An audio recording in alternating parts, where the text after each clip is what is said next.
Just happen to need an audience. You look like you can handle the job, so you're hired. My name is Stefan Raphael. I'm your MC for today, and I'm also the Ms. Boris Administrative Assistant in charge of audience development. And first I'd like to explain exactly what Ms. Boris is. Ms. Boris is, Ms. Boris Charmed Circle has bi-weekly, that's nothing kinky, bi-weekly workshops for writers, and what you're going to see today are the results of those workshops. And we have a mailing list over here if you'd like to get on the Charmed Circle mailing list, and we have a few other things going that we'll tell you about. And also I have some good news for you and some bad news. The good news is this show is going to be great. You're really going to enjoy it. The bad news is that, well, Ms. Boris can't be here today. I know, that's very disappointing. But she's not here for a good reason. She's heading a delegation to Washington that's going to have James Watt's mouth declared a disaster area. Yeah, James Watt, one of the stupidest men in Washington. Here's a man who was stranded on an escalator during a power failure. So this show means something to me because I've had a lot of different jobs. I can really identify with jobs in the real world. Someday I hope to get one. I've had some boring jobs. I've been Karen Carpenter's chef. I was a security guard at Orson Welles' walk-in freezer. For a while, I worked in Silicon Valley. We were trying to get together video games for the blind, but that didn't work out. Of course, the sleaziest job I ever had was I was a clerk in a porno bookstore on Hollywood Boulevard. This is absolutely true. Who would lie about a thing like this? One day I was away from the counter. I was in the back of the store scotch guarding the hardcore, and a very lovely woman walked in, very shy, and said to me, I'd like to see a vibrator. I said, come this way. She said, I can't come that way or I wouldn't need to see a vibrator.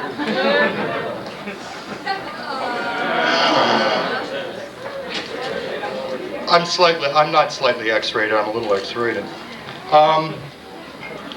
I went to college. I didn't want to go to college. But my father, when I got out of high school, my father said to me, you've got to go to college. I said, Papa, why do I have to go to college? He said, so you can work for 40 years, retire, and then you won't have to work. I said, Papa, I'm not working now. But I went to college because he said, you don't want to tell people you're unemployed. I learned in college to tell them I'm a consultant.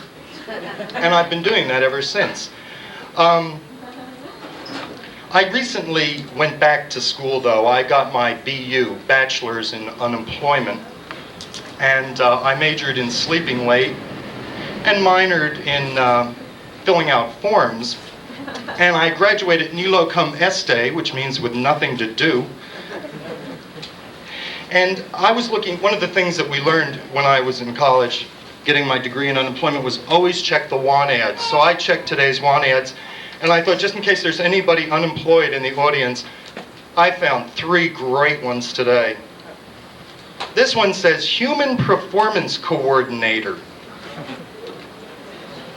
Now, I wonder if you've been an animal performance coordinator, I wonder if you could switch your experience over and apply for this. It also says, let's talk about your career. That would keep me from getting this job.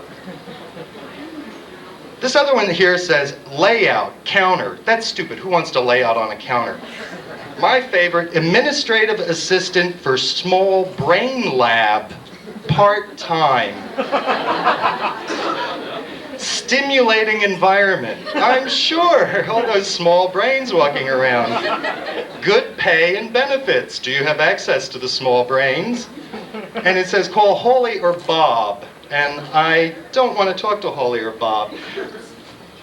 But one thing that I have learned about want ads is they have a history, just like everything else.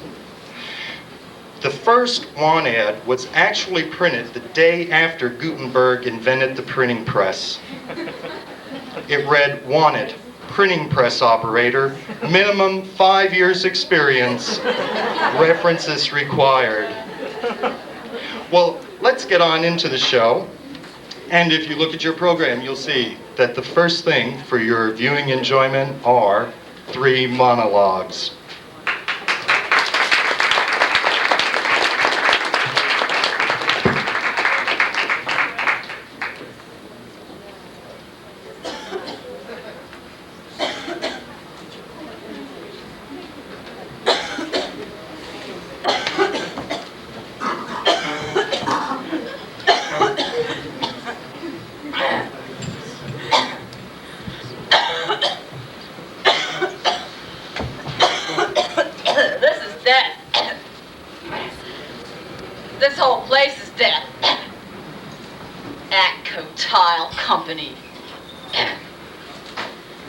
I'm here at 7 o'clock in the morning every morning. You know what it's like to get to this dump at 7 o'clock in the morning? It's like being dead. You know, Atco Tile, it coats your walls with a protective plastic lining. Your lungs, that's what it coats. This isn't even bad. You should have seen what it was like after my vacation. I went deer hunting with my dad up in, I don't know, Vermont or someplace, right? My first day back on the job, they docked my pay an hour and a half because I couldn't quit coughing. Hey, I told the boss I should get it off his sick time, right? But he laughed at me. Yeah, Jack. He's a swell guy. Last year he pushed for a union, got himself promoted to foreman, then he fired all his union buddies. This place gets to everyone. Atco Tile. I should quit this dump. You know, with the cost of driving over here from Asbury, I'd save money. I'd probably save my life. Not to mention a lot of aggravation. I'm the only woman in shipping. I'm the only woman on the floor. And the guys that work here are morons. Sub-morons. When I first started working here, they all laughed at me. A woman in shipping, right? Big joke. Well, after I began to show them up, they got pissed at me. They put me on all the tough jobs. I was loading the pallets. Jack, yeah, he was in shipping then. He'd be packing the little tiles into the boxes, right? A real tough job. Packing the tiles in. A man's job. You know, it's true what they say about, what is it, like, promoted to your capacity? The more money you make, the less work you gotta do. Foreman. Now that's a tough job. Walking around all day, docking people's pay for coughing. Shit. Anyway, Jack would be loading the tiles in. He'd fill up the boxes, he'd pass them on to Sammy. Sammy would tape them on up, label them, and he'd pass them to me. I would load them onto the pallets. Load them onto the pallets. Sometimes 2 at a time. Hey, honey, you getting tired? Hey, sugar, would you have me making me something? If that wasn't bad enough, those assholes would hold up the line till I got a backup of boxes, right? They'd start chucking them at me. 1, 2, 3, and I'd be catching them and loading them. 1, 2, 3. Shipping's a 5-man crew, right? The other 2 guys on crew, Davey and Mikey, they'd be sitting over there on the forklift laughing their brains out. If they had any, that is. They'd just sit there and watch me sweat, right? And then they'd drive the forklift over and load the pallets onto the trucks. Load them onto the trucks with the forklift. Takes 2 of them to run the goddamn forklift, huh? Hey, I never could figure that. You know, it It was really tough at first, I'll admit. Every morning I'd wake up, I'd be aching so bad, I couldn't even get out of bed. I'd just be lying there, breathing in the fresh Jersey sea air.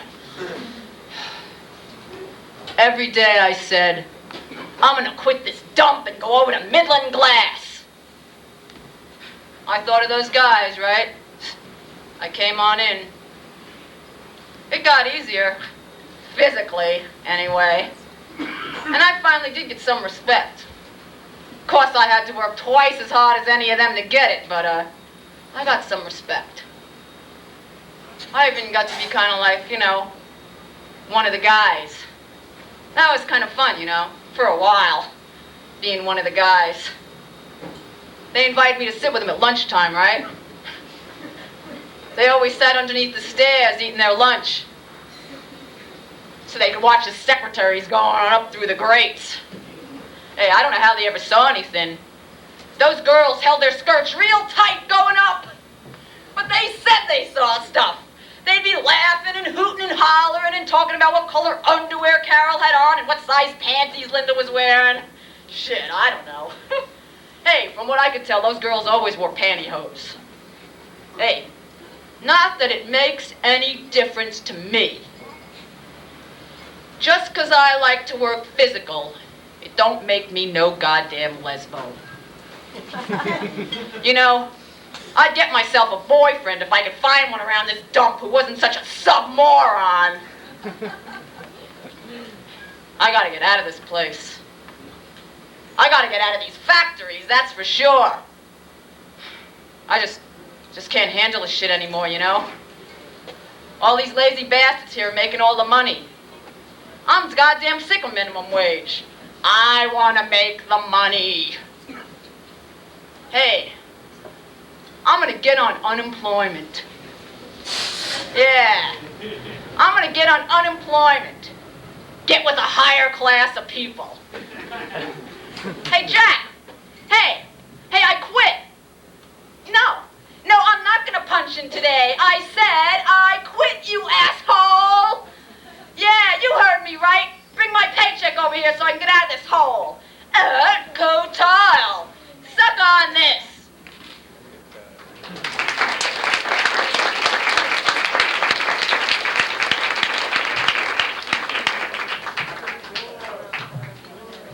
I don't know anymore.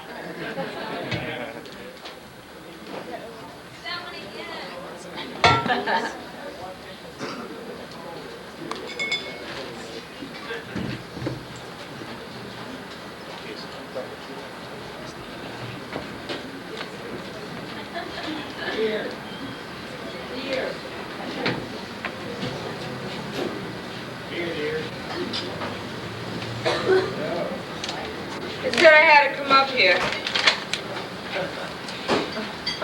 I think just 'cause the OD on smack, you got to shrink, right? What do you think? I was trying to kill myself?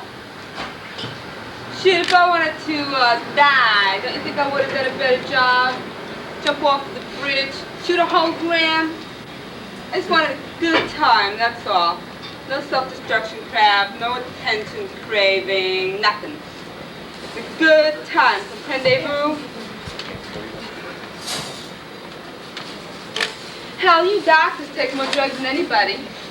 I don't want to commit suicide. I'm not even an addict. See? I mean, well, I chip a little here and there. Kicks.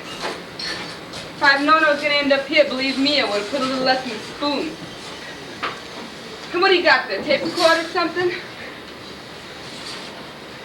It's okay. It's okay. Shit. If I'd hit myself, none of this would happen, I like to get the register. See the blood pop in and then shoot the stuff in real slow, Feeling the first of it before the rest ever leaves the barrel. Boot it a few times. I like that, real slow. Controlled. This would be one of the times I let someone else hit me. Just barely got the register before she was shooting it in. Fucking asshole. Will she bring me here or what? No, she just dumped me on the sidewalk, right, and called the ambulance? Yeah. Well, all I remember is lying in that emergency room wishing I was dead. No, not suicide. Did you get off that kick? What is it with you anyway? You know, I'm talking about that anti-smack drug they give you. That stuff really makes you feel like shit. Man, the worst crash I ever had. Damn doctor says I'm going through withdrawal and wouldn't give me anything for the pain. Wouldn't even give me a blanket. I think they poisoned me. You know, I still feel like shit. Ugh. What are you looking at? You don't like the way I'm dressed? I was at home, you know? I was at Tiffany's. I worked there. I'm a masseuse. You can put that in your little report, too. I'm a masseuse. I went to school 6 months at it. You know, I'm really good at it. I haven't got my license here. Well, I must have left it in my purse. Hey, if you don't believe me, I'll show you. Come on. Yeah. Hey, you guys are really uptight, aren't you? I know, I get a lot of psychiatrists in my business. See here? These are magic fingers, you know, gets the kinks out.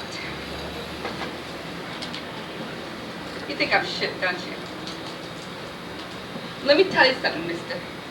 I put more therapy with my little finger on these people than you can do in your whole lifetime.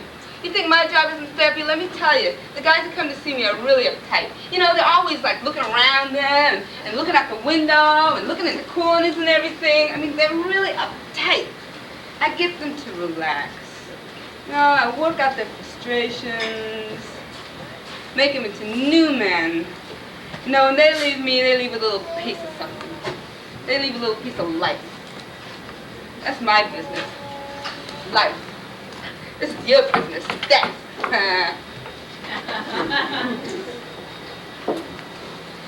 Well, some of the girls at Tiffany's hook, they hook. They've been busted. Not me. I do what I'm paid for and I get out. You know, I've had some guys offer me $50 or $100 to blow them or wank them off or something. In a locked room.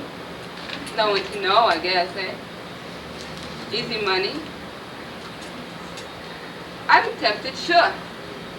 But hey, if you worked a lousy paying job and you had to get duded up like this anyway, wouldn't you be tempted? I mean, that's what everybody thinks massage parlors are anyway. Whorehouses. Maybe I should be a whore, huh? Maybe I can go back to school, get myself an education. And I could become a psychiatrist and sit around making a whole lot of money listening to other people's problems. Which is what I do anyway, for free, right?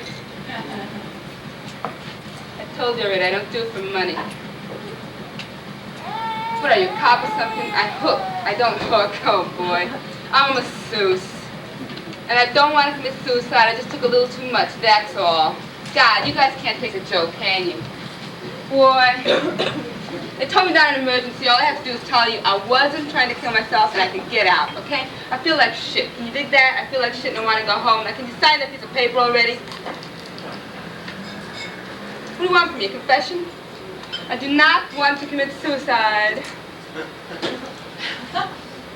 You got it right here. This is life. This is, life, you know? Picture?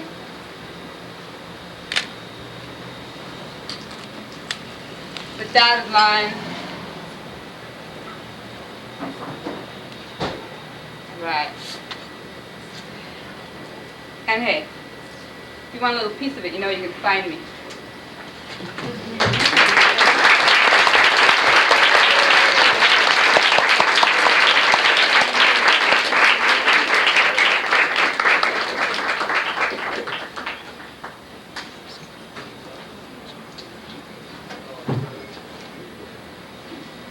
I am a performance artist.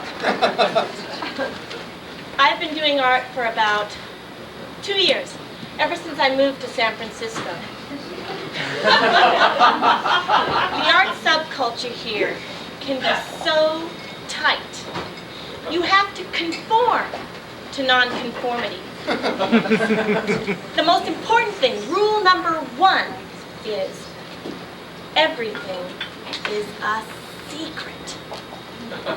For example, I I got kind of silly over this guy named Fallon. And he liked me okay. And we went out a couple of times. Somehow, some people found out now Fallon will touch me. See, I broke the rules, so he broke my heart. What a lark. What a jerk. Fallon. It didn't matter a lot to me anyway, because at the time I was really busy working on my show. You never saw my show, did you? Oh man, you should have been there. Conceptually, my piece was perfect. I used a doggy diner head, San Francisco's finest, huge plaster, stolen, perfect. And I named it God Dog. And the purpose of the piece was to unleash the hostility of dogs everywhere upon the entire human race. I performed God Dog in a parking lot south of Market, and I made up all these tapes with like fact tricks and throbbing gristle and mutants on them, and all these posters with dead animals and skeletons and stuff. Okay. The dog head is here, in the middle of the lot, and on this side is a place for people to tie up their pets. It was like a bring-your-own-dog event, only they were supposed to start fighting. Anyway, okay, at 2 o'clock, I crawl in the head to begin my performance.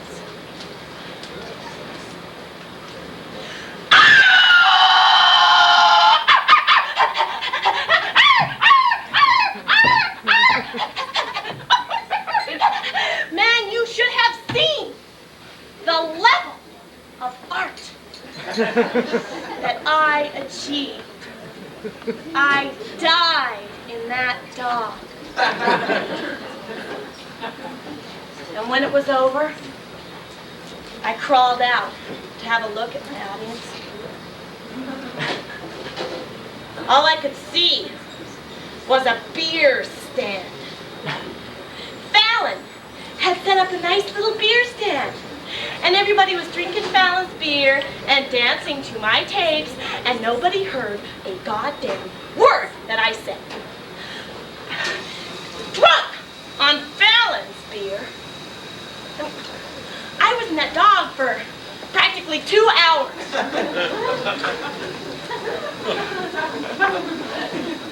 So I got drunk. I just got drunk, and, you know, that's when Peter came over. Peter just so happens to be Fallon's best friend. And you know what? Peter liked my show. The lack of audience simply perpetuated the dog-man hostility, he said.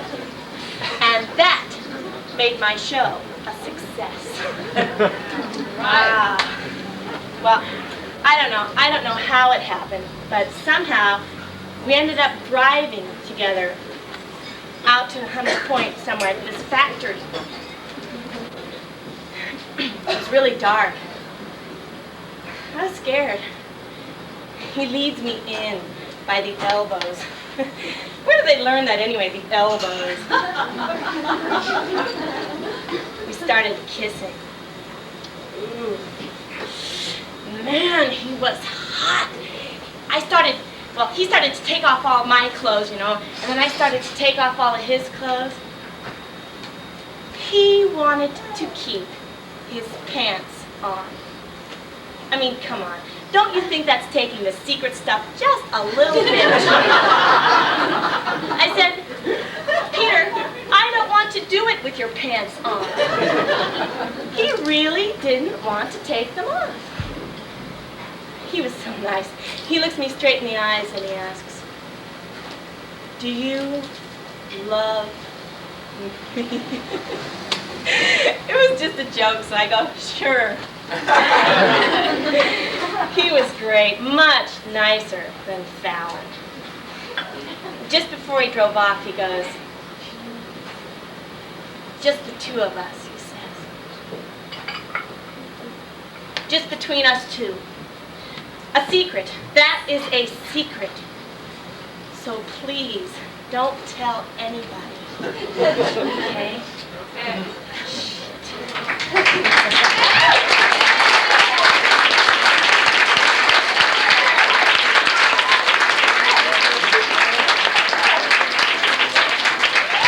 Monica Gurney, the voice of the dog that bit me, written by Goodwin Thompson and Monica Gurney. Before that, The Big Spoon with the adorable Rosie Bianco, written and directed by Goodwin Thompson. And before that, The Dead Life, written and performed by Goodwin Thompson.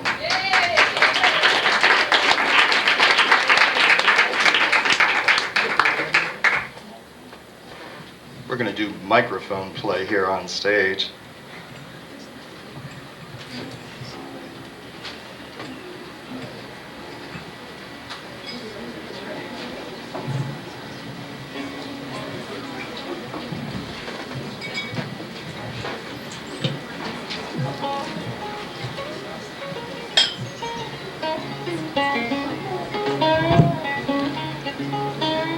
Oh, this is our next performer. To sing Sign Painter Blues and You Ain't Got It. Which Today I'll do it backwards. you're going to do it backwards. You're always switching it on me, Justin. Would you welcome, please, Justin Green.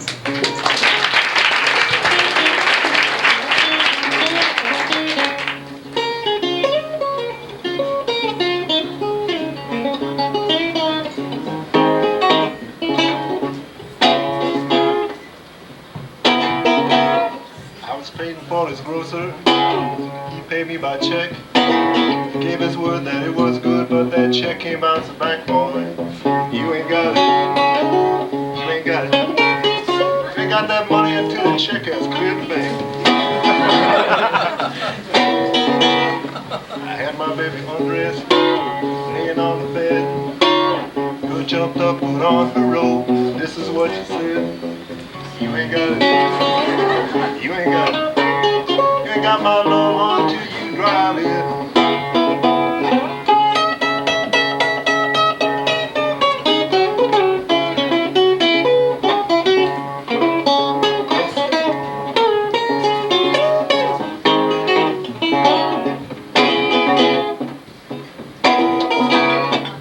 Dealer wants front money. I gave him 50 bills. Last I heard he was in Florida. You know, he's sailing still.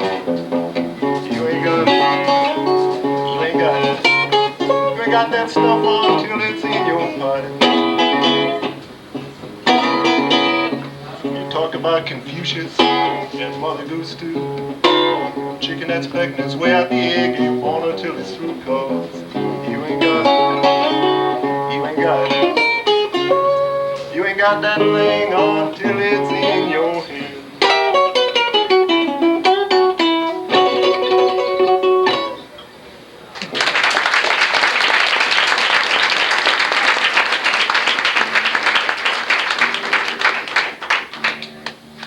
Well, this is a serious song.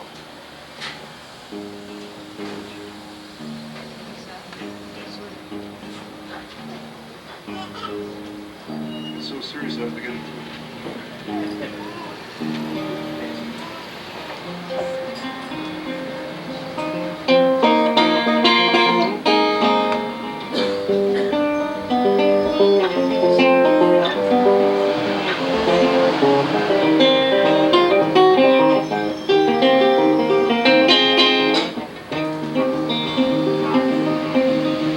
There are songs about truck drivers. There are songs about coal miners. There are no kinds of songs about no damn side painters. So here's a tempo, but here's a trot for you. Well, I was painting in a mission on a cold and foggy day. I saw the shadow of some old man. He was standing in my kind of getting in my way. He said, "Sonny, you are a hot shot." Thanks. Because you see, you know what to do.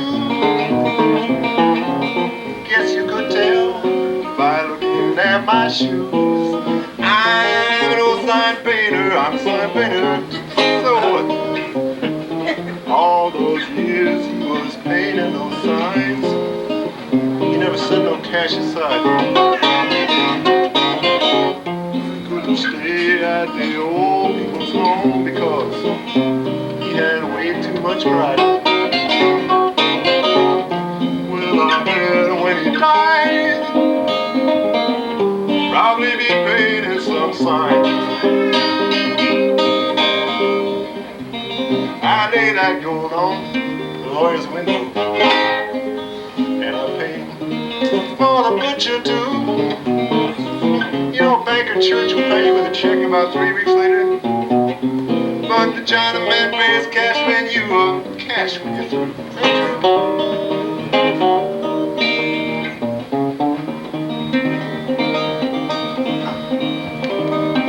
Well, now my mother, she's a liar. And my wife and kids are liars too. Take a look at that Roman letter, buddy. Look real close. There stands the truth, for there's gospel for you. Behold the flowers and lilies of the field. They neither toil nor they spin. I'm telling you that those flowers show more class than all the robes of Solomon. That is why I don't care. I could paint anywhere.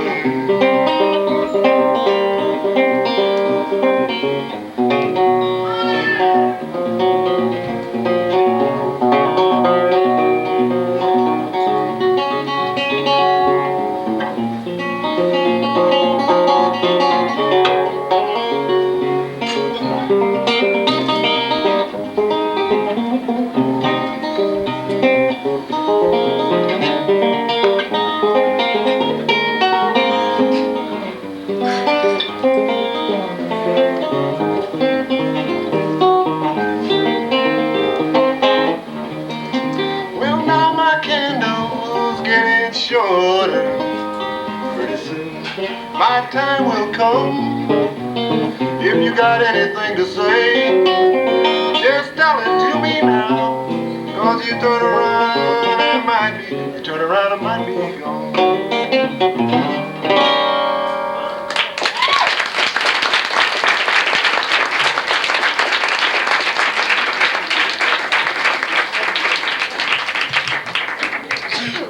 Justin Green. You know, I asked Justin yesterday, hey, how'd you get that hubcap on your guitar? And he wouldn't tell me. So then I followed him to his car, and you know what? He had guitar strings on his tires.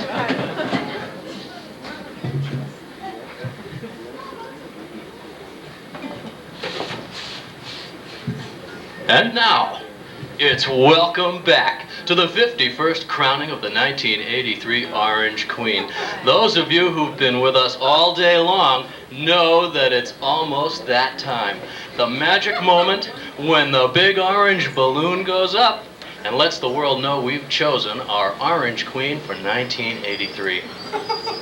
If you're just joining us, you've come at an exciting time because right now, backstage, our three finalists are preparing for the final competition. Some say it's the hardest one yet because our three gals have had exactly 15 minutes to put together an act and bring it out here. Huh? Now that's a true test, folks, and not just of talent. We call it grace under pressure. I wish I could tell you how many times old Grace has fallen flat on the aspirations, but hey, while we're waiting, I'd like to give you all something pretty to look at. Besides just me, because we've got last year's runner-up. Come on up, Sandra.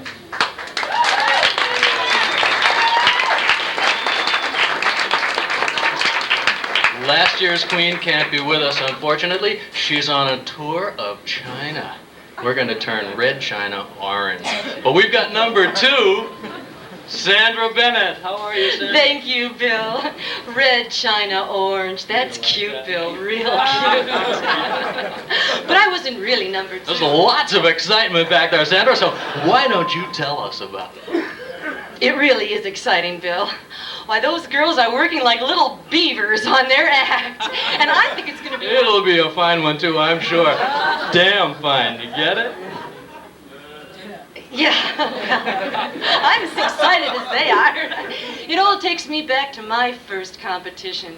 And waiting for the judges to decide was one of the most excruciating moments in my... Yes, we know how that can be. But what we really want to know, Sandra, is are they ready? Sandra, are they ready?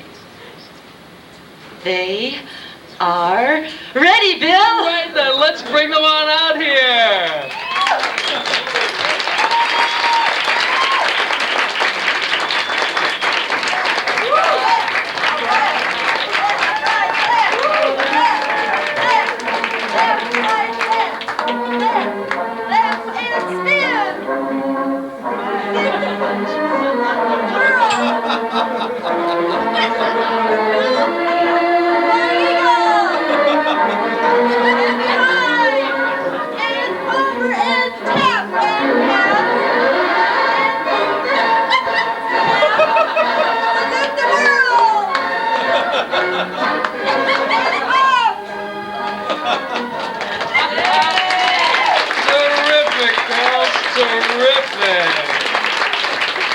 Some talent, huh, Sandra? Right, Bill. Whoever said our contest was just a swimsuit competition. That's right, Sandra. Moving right along. While our judges are making their decision, we'd like to bring our finalists out here one more time. Just one more time to sing the traditional orange anthem with Sandra. Are you ready, girls? Are you ready, Sandra? Am I ready, Bill? Right then, let's bring them on up here. Miss Glendora. Miss Chula Vista. And Miss Escondida. Take it away. Ready? Orange. 1, 2, 3, 4. Orange, orange, orange, orange, orange, orange. Orange, you glad you're here. Orange, orange, orange, orange, orange, orange. Orange, you glad you're here. Oranges come from orange trees, warmed by the sun's own ray. That's why we celebrate them, and why we're here today. Orange, orange, orange, orange, orange, orange. Aren't you glad you're here? You can chop us up in sections. You can slice us with a blade. You can peel us with your fingers because we're stamped U.S. prime grade. Orange, orange, orange, orange, orange, orange. Aren't you glad you're here? You can use our peels for fruitcake. You can skin us for a game. You can shred us with your shredder, but our hearts remain the same. Orange, orange, orange, orange, orange, orange. Aren't you glad you're here?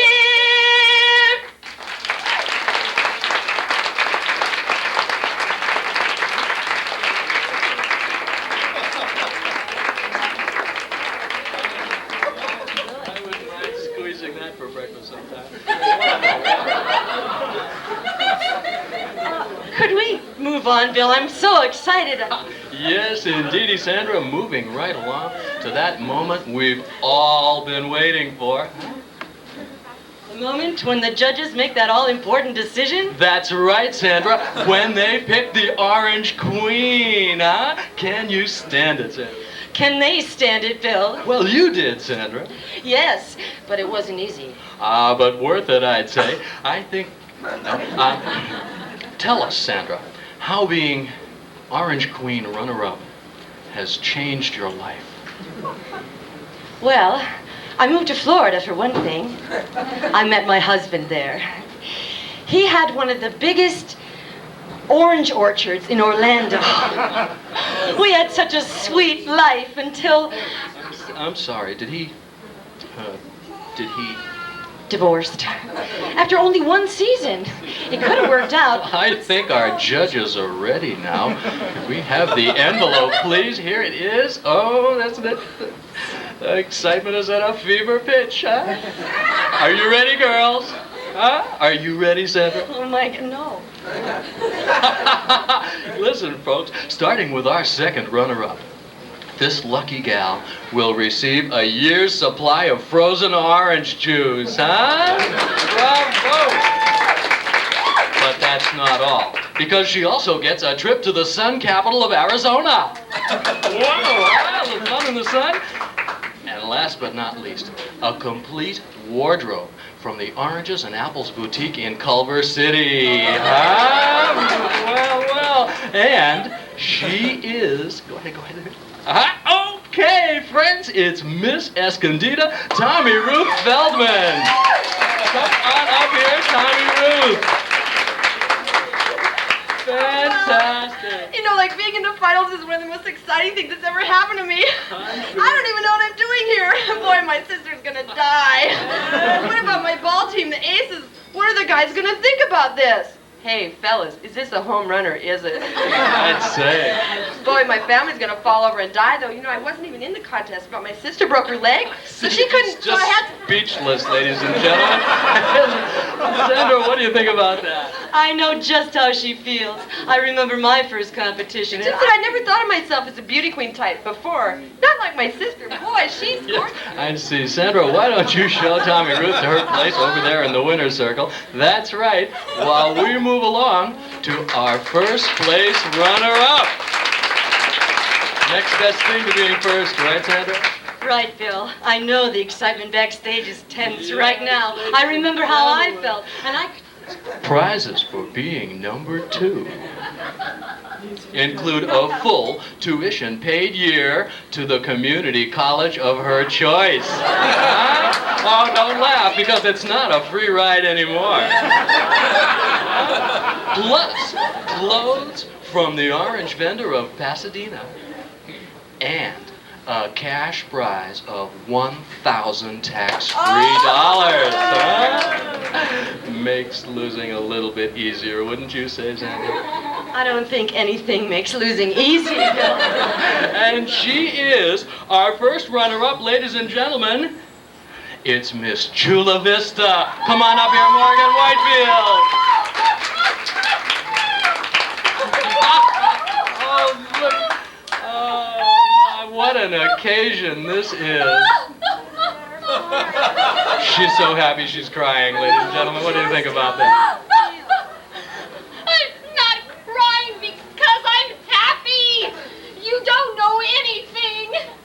I'm crying because I really wanted to win. Of course. I really tried this time. Don't know how hard I tried. You know, it's not easy being pure and good every minute of the day. Why, I couldn't even smoke a cigarette without some heavy-handed orange matron coming down on me. I took the vows for a whole year to be Orange Queen. And what did it get me? I didn't win! I could have been like all those other dope-smoking sluts! Sneaking out at night when, why at least they enjoyed the trip, not like me. I didn't even get to go to the party at his house, which was such a riot. Moving right along, ladies and gentlemen. Sandra, why don't you show I've Morgan? heard a lot more than that if you'd like to hear about it. No, I think it's time. I'd like to hear what Morgan has to say. I think our listeners would like to hear what Morgan has to say. No, moving right along because... Take your hands off me, you male chauvinist sex maniac, and you can take all your stupid ass prizes and put them where they'll do the most good. Sandra, why don't you show us? Ladies and gentlemen, what do you... Well, I can tell the excitement's at a fever pitch, so let's bring out our winner, Miss Orange Queen 1983, Miss Glendora Debbie Ray Osborne. Come on up here.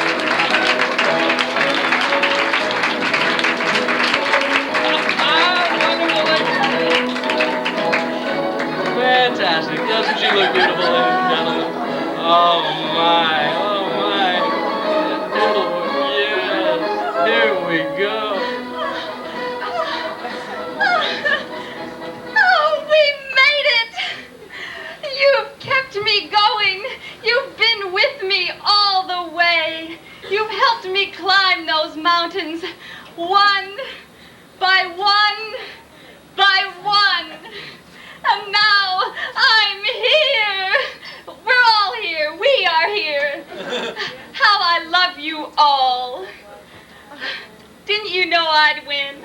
I did. Ever since I was born, this little itty bitty old baby, I knew it was my manifest destiny to become your orange queen. I was born in an orange grove. My first word was navel. My mother was picking oranges for the sun-kissed people down at the Imperial Valley near Indio, you know, and all of a sudden she knew her time had come, and so had mine. My time is orange time, never, never blue. Colors of the sunshine give life a happy hue. Thank you. Thank you. My mother taught me that song. My mom. Can I say a few words to her? She's watching. I know she is. She always did. Everything I ever did, she watched me do. Remember, Mom? Mom, are you happy now? You knew I'd do it. For you. I did it all for you. For you. All those stories you used to tell me about all the oranges you picked for one pair of tap shoes. 5,872, right? And white tights, 435. And ruffles don't come free, you told me, and you would show me the orange stains going all the way to your elbows. Oh, the Tony home perms at midnight, and Sundays you spent hitchhiking to Hollywood, carrying me in your arms, making the rounds. Casting offices closed on Sundays, but you hung in, watched while I tap danced through contests and auditions, no matter how sleazy. You were there, watching me. Oh, and how proud you were when I won the Miss Kidney Bean competition. I wanted to quit right then, but not you. Push on, you told me, push on. You can have the whole enchilada. You never lost faith. Not even when I let you down. Got mono and had to stay flat in bed for 6 months. But you never said forget it. Not you. Just rest while you can, you told me, for the long climb ahead. And when I won Miss Golden Delicious, I thought, well, maybe now I can go to a real high school and wear tweed skirts and matching cashmere twin sweaters and a strand of pearls. Pearls, you laughed. When you can have diamonds for the asking. So we went on to Miss Lemon and on without a break to Miss Grapefruit. I'm faltering by now, but you carry me in your arms as always, and together we cover this state. Miss Walnut, Miss Artichoke, Miss Raisin, Miss Avocado. We're on a roll and nothing can stop us. Then National, Miss Peach of Georgia, Miss Oil of Oklahoma, Miss Sunflower of Kansas. Faster and faster we race on until, New York City! Oh, the Sheridan Palace Hotel! The Brooke Shields of Tomorrow contest. Remember, Mom? I was waiting backstage at the Grand Ballroom while you were taking care of the last-minute music and stuff when he came down the hall pushing a cart of dishes. Jamie, the most beautiful person I'd ever seen up close. Like Superman, and not Christopher Reeves, the real Superman. Oh, Mom, I said when you came back, this is Jamie. We're in love. They're waiting, you said. But Mom, I said. said. Go, you said. And as for you, young man, the kitchen is that way. And don't you bother my daughter again or I'll fix your cart good. She is on her way. Now you be on yours. No, I said. I won't. I can't. You can't stop now. They're waiting. Wait for me, I beg, Jamie. Promise you'll wait for me.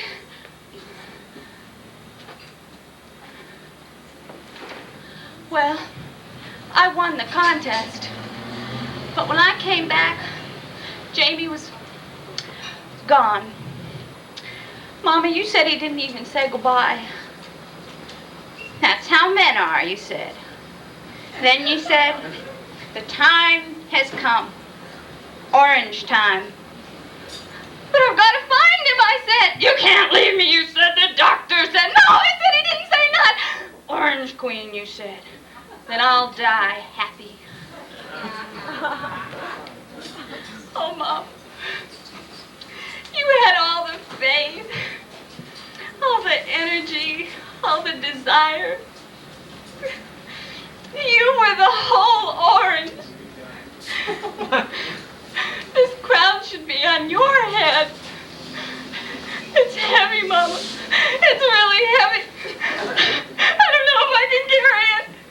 Why don't you take it, Mama? Mama, why don't you take it? Let it be on your head. Will you take it, Mama? Mama. Orange, orange, orange, orange, orange. Aren't you glad you're here? Orange, orange, orange, orange, orange, orange. Aren't you glad you're here?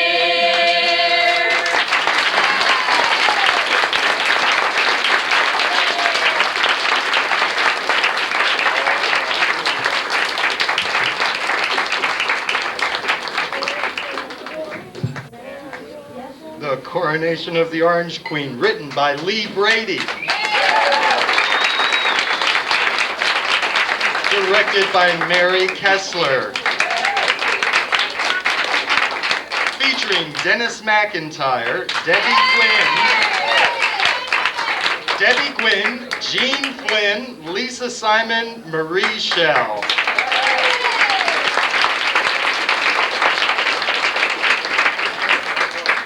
You know, with Ms. Boris, high fashion is a tradition. And here, presenting the latest in fashions for work and play, is that minion of fashion herself, the sophisticated, the worldly, Mrs. Michael Korda.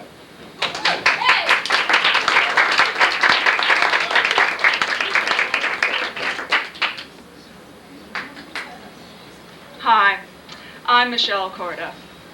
You know, it's a tradition to have a fashion show, a fall fashion show. Here, Ms. Boris presents. And I met with Ms. Boris in the financial district not too long ago, and she said, Michelle, you're still dressing like Diane Feinstein. I said, but Ms. Boris, you know, appearance is everything, and if I dress like I'm at the top, I will be at the top. And she said, Michelle, you need some useful clothes, something comfortable and oh so useful. So she gave me this pink nurse's outfit with no buttons, zipper. I don't know how to get it on. It was just, but it's real useful. All right. But no temporary part-time job for Penny. No, sir. She has her hands full as Ms. Boris's East Coast, West Coast, Midwest, Las Vegas fashion consultant and color coordinator. Modeling balloon pants and a half and half green and black jersey top. The sleeves unsnap. Penny is the perfect example of fashion commitment, even in the oft-times mundane workaday world.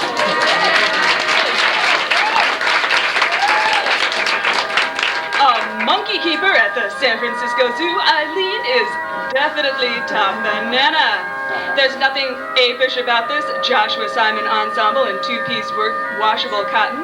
Whether Eileen brings those monkeys their breakfast or eats it herself, she'll impress the accountant and pick up her paycheck at the end of the week.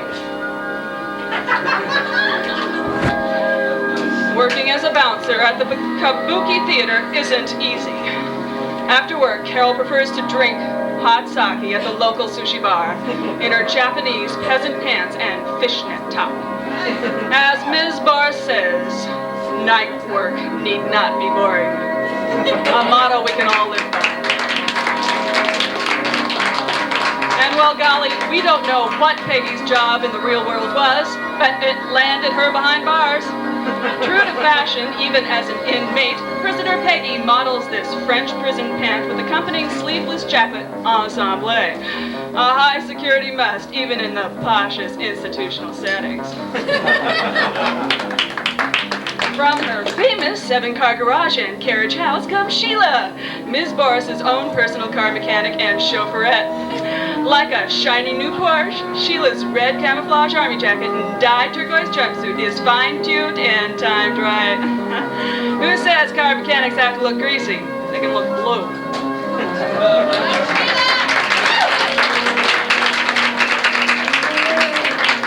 After a hard day at the acupuncture clinic, Claudia sees no point in being pinned down to conventional fashion choices.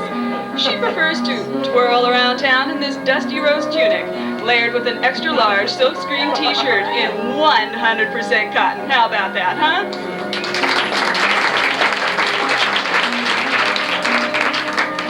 Tough competition for Sally Ride. Kim takes off in her no fear of flying zipless buck Air Force buddy suit and attending flight jacket.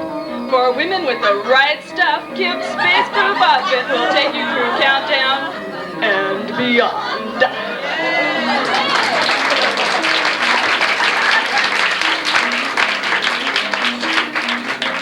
All the fashions on Ms. Boris's famous fashion show this time were from Joshua Simon, a boutique at 3915 24th Street in San Francisco. Get yours there.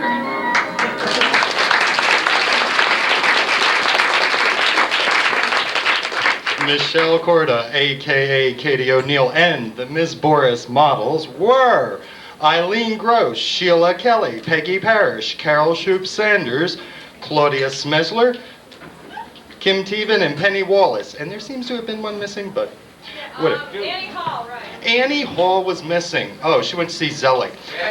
Listen, I've got some things to tell you. One, your waitress today is Kim, and she's working very hard, and treat her very nice. She's working her way through Heald College. She's going to be a paraclerical. Also, another thing, if you think after seeing this you may be an aspiring writer or an aspirating writer, depending on how sloppy an eater you are, we have the Ms. Boris Writer's Aptitude Test available over at the door. You'll see there it is. And also, you may notice this, the Ms. Boris I'm Definitely Here t-shirt. This is a great t-shirt to have because no matter where you go, it tells people where you are. I'm definitely here. And you know what time it is now? It's time for your coffee break. You've earned it. You've been a great audience so far, so take a 15-minute break and be back to your stations after that.